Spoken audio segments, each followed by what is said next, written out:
मी सौ भारती माळी. आज मी साताऱ्याची पारंपरिक पुरणपोळी आणि कटाची आमटी बनवून दाखवणार आहे. साहित्य बघूया.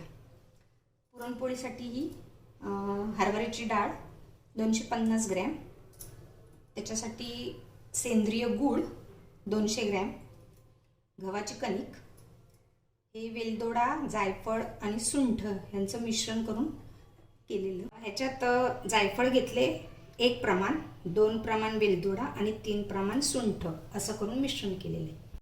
ह्या मिश्रणात सुंठ जास्त प्रमाण घेण्याचं कारण हरभऱ्याची डाळ पचायला जड असते आणि कोणाकोणाला त्रास होतो, तर सुंठ घातल्यामुळे त्रास होत नाही आणि पचायला हलकी होते पुरणपोळी आणि चवीत सुद्धा स्वादिष्ट होते. आता इथे आपण डाळ शिजवण्यासाठी पाणी कडत ठेवले. पाणी उकळलं की डाळ धुवून त्याच्यात शिजवायला ठेवायची. उकळी आली आहे, त्याच्यात आपण थोडी हळद टाकायची, 1 चमचा तेल टाकायचा आणि ही आपली घेतलेली हरभऱ्याची डाळ त्याच्यात शिजवायला टाकायची आणि वर आलेला हा फेस काढून टाकायचा.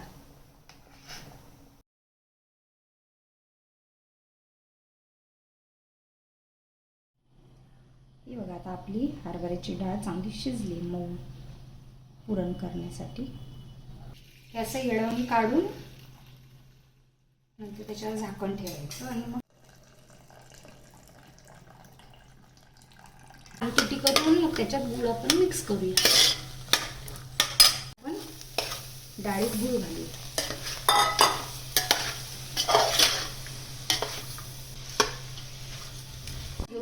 त्याला वाफ येण्यासाठी सोडूया. झाकण ठेवल्यामुळे गूळ लवकर विरघळायला मदत होते.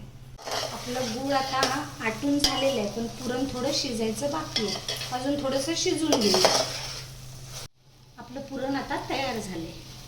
पुरण झालं की असं वेलदोडा, सुंठ आणि जायफळाची पावडर टाकूया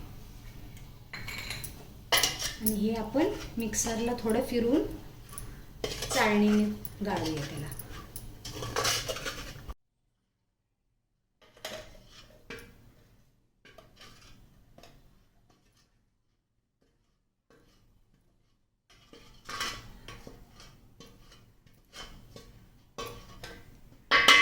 त्यानंतर आपण 2-3 वेळा पल्स मोडवर फिरवून घेऊया. आता बघा कसं छान वाटलंय ना. आणखी 2-3 वेळा फिरवून घेऊया. आता नॉर्मल फिरवून घेऊया म्हणजे.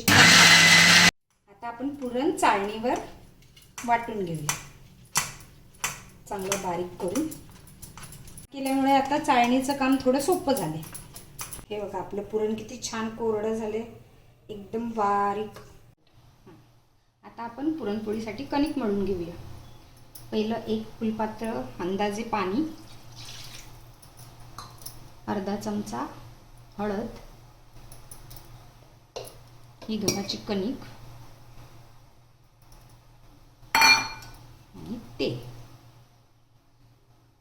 तेल किती घेतलंस? 1 चमचा. कणिक आपण नेहमीच्या कणकेपेक्षा थोडी सैल घ्यायची भिजवून आणि थोडी अशी मर्दून चांगली भिजवायची तिला.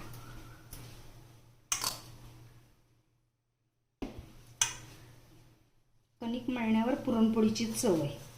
आणि आता तेलाच्या हाताने चांगलं ते मर्दून घ्यायचं.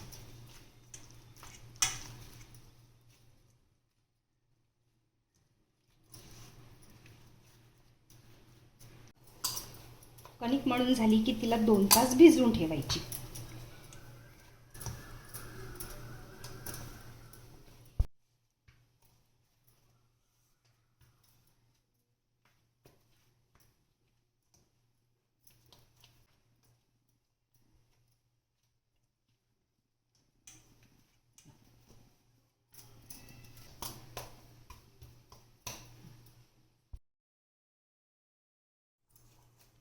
दोन तास कणिक भिजल्यावर चांगली मऊसूत झालेली आहे. आपल्याला आता पुरणपोळी लाटायला ही तयार आहे कणिक.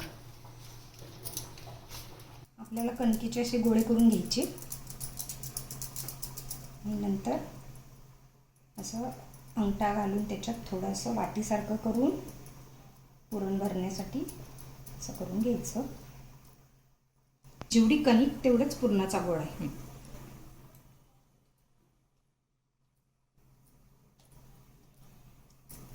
त्या भरल्यावर वरती जे येतं ना जास्तीचं कणिक ते असं काढून घ्यायचं.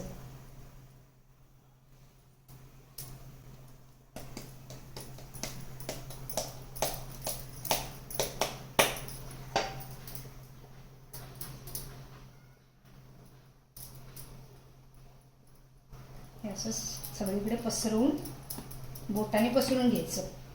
कणिक आणि पुरण एकजीव झालं की ते बाहेर येत नाही लाटताना.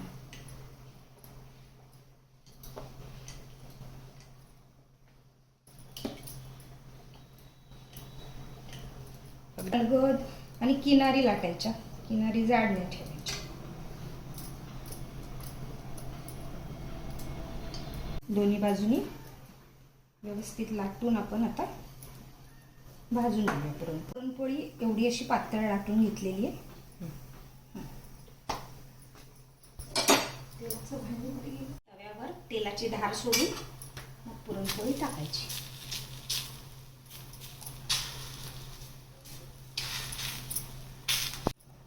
गॅसची आच मंद ठेवायची आणि अशी फिरवून फिरवून खरपूस छान भाजून घ्यायची पुरणपोळी. पोळी भाजताना तूप लावलं तर ती थंड झाल्यावर जरा कडक होते खाताना आणि तेलामुळे ती मऊसूत राहते. आणि प्रवासाला जाताना 8 ते 10 दिवस आरामशीर या पुरणपोळ्या टिकतात. मध्ये अजिबात फरक पडत नाही. हे बघा दोन्ही बाजूनी छान आपण खरपूस भाजून घेतलेली आहे. ही पुरणपोळी तयार आहे. आता आपण कट्ट्याच्या आमटीचं साहित्य बघूया. हे गॅसवर चांगलं खरपूस भाजून घेतलेलं सुकं खोबरं,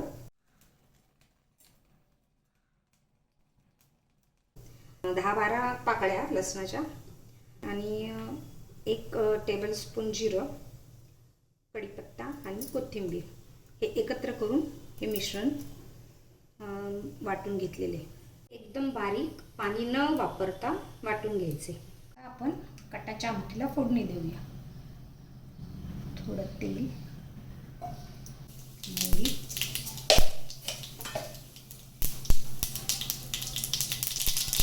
मोहरी, तडतडल्यावर जिरं, थोडा ओवा,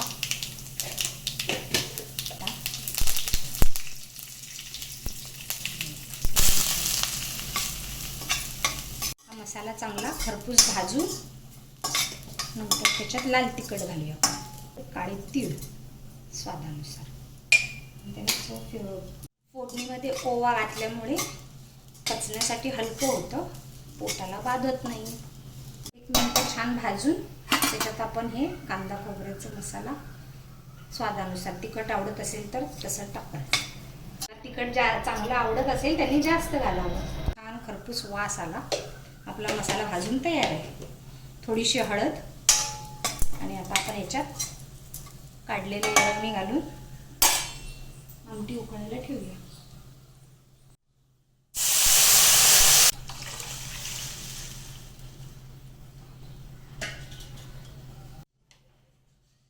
स्वादानुसार मीठ.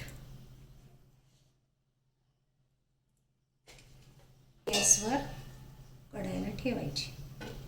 कढल्यावर त्याचा स्वाद येतो. ही 25 मिनिटं उकळते. हे बघा छान उकळली आहे. कट सुद्धा आलाय, पण तो चटणीचा रंग लाल नसल्यामुळे कटाचा रंग लाल आला नाहीये. आपली आमटी आता छान उकळली आहे. थोडी वेळ उकळली की त्याला कट पण छान येतो आणि चवही छान लागते त्याची.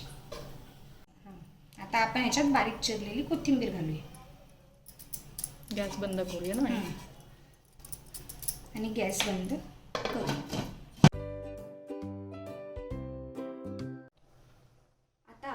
आमच्या सातारा भागात पुरणपोळी बरोबर गुळवणी हे खाल्लं जातं. तर आपण गुळवणी बनवण्याची पद्धत बघूया. त्याच्यासाठी अंदाजे पाणी, गूळ आणि वेलदोड्याची पावडर. गुळवणी करण्यासाठी पाणी गरम करत ठेवले. त्याच्यात आपण अंदाजे 1 मोठा चमचा गूळ टाकायचा. पाणी गरम झाल्यावर हलवून हलवून गूळ विरघळला, उकळी आली की मग खाली उतरवायचं ते. आता गुळाचं प्रमाण ज्याला गोड आवडत असेल त्यांनी जास्त प्रमाण घेतलं तरी चालतं. आपली गुळवणी आता तयार आहे. त्याच्यात स्वादानुसार वेलदोडा, सुंठ आणि जायफळची पावडर घालून मिक्स करायची. आमच्या साताऱ्याला गुळवणीमध्ये दूध घालायची पद्धत आहे, तर ह्याच्यात आपण आता थोडंसं आवडीप्रमाणे दूध घालूया. गुळवणीत दूध घालताना थोडी काळजी घ्यावी लागते, कारण थंड झाल्यावर दूध घातलं की फाटत नाही. आपली कटाची आमटी आणि पुरणपोळी तयार खाण्यासाठी. आमची साताऱ्याची पुरणपोळी, कटाची आमटी आणि गुळवणी ही रेसिपी जर तुम्हाला आवडली असेल तर आमच्या चॅनलला प्लीज लाईक, शेअर आणि सबस्क्राईब करा.